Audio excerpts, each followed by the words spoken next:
Hey guys, my turn now just to pick the baton up from Gina. Some might say the miserable one of the three of us. Yeah. Just kind of give you an insight into my journey on how I come about being at CrossFit Leyland, etc., etc., etc. So from the top, fitness background. I came into the fitness industry quite late in my career, not until I was 30. Previous to that, I was working at Nissan UK, the car production factory in the northeast, as a test driver, believe it or not. Alongside that, I also had a taxi cab as well that I was working on as well. So Nissan during the day and then night shifts working on my taxi. So as I was approaching my 30th birthday, I kind of come to like sort of a crossroads in my life. Questioned a lot of things. These decisions that sometimes come along in life where you kind of look at where you are, where you're at, like a reset. I've always was kind of took an interest in fitness. In my late kind of 20s, I was training obviously the usual stuff like normal gyms and going for runs and all that. Always kind of had an interest in it, but never kind of pursued that. So I remember seeing an advertisement, I think it was on the TV if I remember rightly, just for an opening day at Newcastle College. Luckily enough, the college wasn't too far away from where I lived at the time. So I remember going over the opening day and then meeting the lecturer at the time, or the instructor, and then just basically explaining to him where I was at, what I was doing, my reservations, because I always thought, with me being 30-year-old, I was too old to start the career in the fitness industry. I've always thought it was a young man's game. He kind of just changed my mind on that, kind of explained that, yeah, obviously, you need the knowledge for your fitness without a doubt, study, blah, blah, but what comes with that is the personality of how you can talk to people. So you've got to be able to break barriers down, connect with people.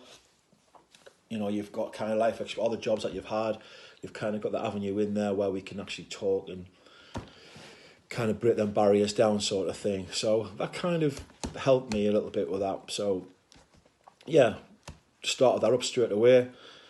So this made a tough decision for me. I had to then leave my full-time employment, take a couple of steps back to then study and then work my taxi cab at the same time. So quite challenging times at the time. I had a lot of working weekends, working for the night, studying in my cab. Then eventually got a part-time job as a fitness instructor while still studying, and then kind of balancing my work out on my taxi at the same time. Kind of accelerated through my fitness career quite fast. I just kept on studying all the time. Ended up going into rehab, worked for the NHS, and then found quite a full-time job working in cardiac rehab, worked for the NHS. So I had a really good, rewarding job at the end of it. Put the hard work in, got the reward sort of thing. Whilst working in my rehab job, I was then obviously training in the facility where I was obviously working out of. I think it was on my lunch break once. I was with the rest of the instructors and we were kind of YouTubing exercises for some strange reason. And we came across, we put functional fitness in, that's what it was, and we come across CrossFit.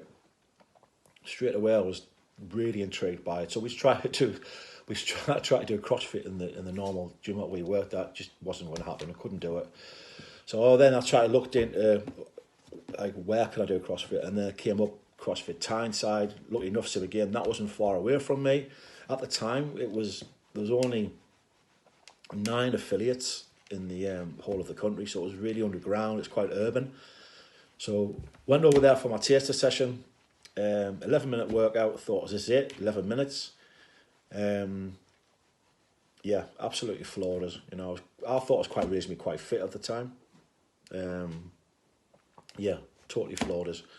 Got hooked, line and sinker. Still having reservations about certain things. It wasn't until I went to Australia and then came across a gym called CrossFit Athletic, which was in Manly, Australia. Did a few sessions there with them guys, and then the kind of light bulb went off then. How they delivered their sessions, the warm-up, the strength bit, a bit like how we do it at Leyland. It was just, knew this was the future of fitness, So came back from Australia, Decided then to move down to the northwest. Sold my cab. Lucky enough, my dad supported my decision. Financially, kind of helped us out a little bit, and then we set CrossFit Leyland up. And you say the rest is history now. 7 years down the line, we have a fantastic membership base. Been very fortunate and very privileged that we're in the position now that we're in. It's been very, very tough, tough times, but you've got to go through tough times sometimes to get your rewards in life. That's just the way life is, That's the way I find it anyway. CrossFit goals, yeah. So if you asked me 7 years ago about my CrossFit goals, this would have been, without a doubt, I want to get the games when I'm 50-year-old. That's kind of took a sidestep at the minute. Well, that basically has to a sidestep. It ain't going to happen, to be honest. My goals now is more the longevity of my body and looking, feeling good for my age. I never played sport when I was a kid. I never played football, never played rugby, was never that guy. I was the guy at the tuck shop all the time, robbing people off the Mars bars and stuff like that. I was an overweight kid. I left school overweight, into the drinking culture at the time, drank heavily, takeaways,